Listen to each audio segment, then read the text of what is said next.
want to talk quickly about how you can actually use Photoshop brushes in some of your graphic design projects. So the first thing you need to know is that Photoshop brushes are available free all over the internet. There's lots of great sites that use them, and the actual file name that we're going to be working with are called ABR files. So to start with, we'll just go to maybe one of the most popular websites out there for brushes, which is called Brusheezy.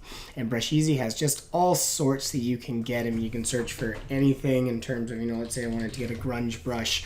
I can just search grunge and I'm going to get all these different options. Now, that's one way to get them. But before we even get to our ABR files, we'll just look at Photoshop quickly here. And this, of course, is your brush tool. A few basic keys. Your square brackets are going to increase and decrease the size of your brush so you can quickly add different stroke sizes in there. Up top here is where we're actually going to control our brushes. So the main two that you've probably used before are going to be the hard brush and the soft brush. So a hard brush is going to have those very crisp edges, whereas a soft brush is going to have those kind of fuzzy edges. I should also mention that this whole technique here works the exact same with every tool. So whether you're using the clone stamp tool, the eraser tool, you can still change out all these brushes. So Photoshop actually has a few brushes kind of built in. That's something you may have used before. There's, you hold over and hover and you can see that there's this spatter brush and this is a dune grass brush, and you can use those. When you go up to the cog here, this is where you get a chance to use some of the other preset brushes. So for example, I could look at a thick, heavy brush, and I'll just append it there. And I've got a few new brushes here. So this one here is being a rough round bristle. So, if I think I might need something like that, I can make it available to me. Now, where we're going to get a little more power, though, is when we go online to get our own brushes. So I'm just going to, instead of going straight to Brusheezy, I'm just going to open up a new tab here, and I'm going to do a Google search for Grunge Photoshop brush. And I'm going to get all sorts here. So here's 30 free ones, here's some grunge ones, 60 best brushes. A lot of them will be in Brusheezy, so I'll just open up maybe this first one and try it out and see if I can get what I need. So this is a free download, and yeah, I'm not sure how many are in there. Sometimes they describe, sometimes they don't. I'll just do a free download. Now you're going to get lots of pop-ups in here, so you probably don't want to click on those. But it does look like it's downloaded there for me. Okay, so I'm going to open this up, and pretty much all the time it's going to open it up in a zip file. When you open that zip file, okay, you're going to have to extract the contents. And it might be in a folder, it might not. In this case, this one is in a folder. But you can see right there, there's my ABR file, and that's what I need. So what I'm going to do here is just on my desktop maybe, what I will do is make myself a folder. And this folder is going to be called Brushes. And I will just extract that ABR file into my Brushes folder.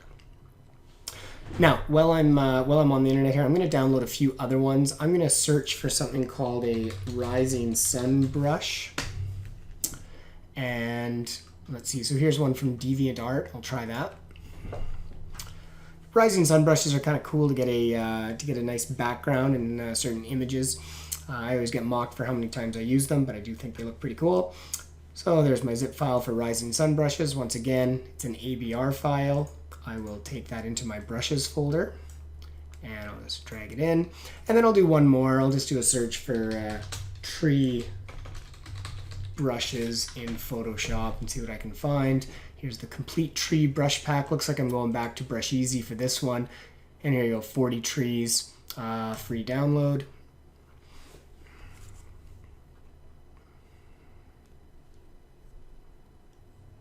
Okay.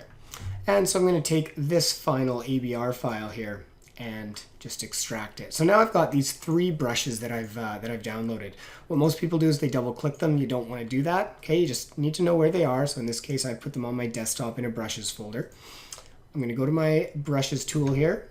I'm going to click on here for my brush selector, and I'm going to use the cog and go to load brushes. Now when I go to load brushes, I can go to my desktop, go to brushes, and here they are. So I'm going to load the grunge brush, and you can see it's now added all these kind of grunge textures here. So maybe I want this one here, and I can, again, using the square brackets, enlarge it. Just keep in mind, you're using paint now. So you want to make sure that you're putting things on proper layers. So I'm going to make this on a new layer, and I'll just do a single click, and I get this really cool effect right there, right? And maybe I want to take the background and just give it a bit of a darker color, and I'll fill that. Then maybe I'll grab another grunge layer. So I'll put a new layer up there and go to my brush tool, and maybe I'll grab some of these edges here and fill that in like that.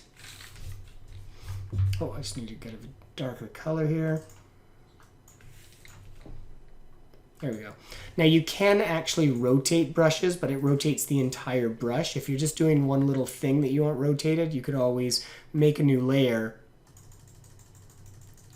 lay down whatever you want, and then just rotate it that way. So by using these different layers, you get this really neat effect here. Now, the theory remains the same for all of my brushes. If I want to load some more, go up to the cog, go to load brushes. Let's do some trees. So now I've got all these different trees. And again, just a single click is going to work great. Maybe I'll give these a nice black color. I'm going to make a new layer, bring it to the top, and use my square brackets to increase the size. I'll put that tree right there. And I'll take another tree brush. Maybe we'll use this one right here and lay that down. Okay, so now these are on the same layer, of course, because I didn't separate them, which is fine.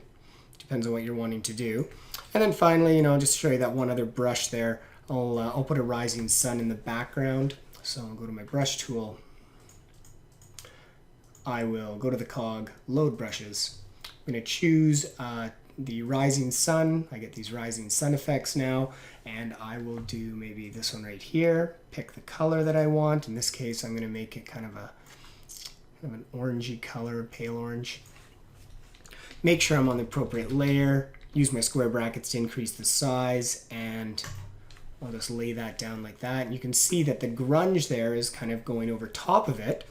So if I wanted to move throughout that way, I could, right? You could also adjust the blending mode of that layer to change it from normal to, I don't know, darken or multiply or something, and so just by using simple brushes, you can get a lot of really cool effects. So when you're doing everything from poster design to ticket design to whatever, sometimes getting those custom patterned brushes in there can do a lot of cool stuff.